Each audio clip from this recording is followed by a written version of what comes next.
You know, the Chinook winds have been synonymous with Southern Alberta for a very long time. It's quite well known to us here in the prairies. The warm, dry air during the cold winter months can many times feel like such a blessing.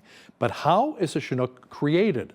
Alysa Pederson with Environment and Climate Change Canada explains. It's the phenomenon of you have to have mountains, you have to have, in our case, Rocky Mountains, but you have to have some sort of terrain feature.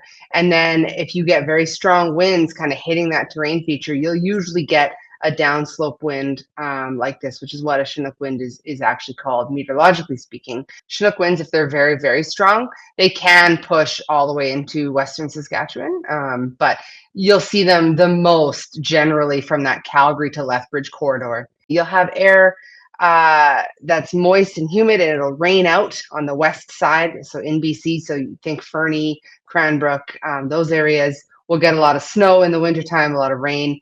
And then you have that air actually dry and accelerate down in the lee of the mountains. Now, when the air is dry, it actually warms pretty quickly as it descends the Rockies and then moves out into the plains, Calgary, Lethbridge, etc.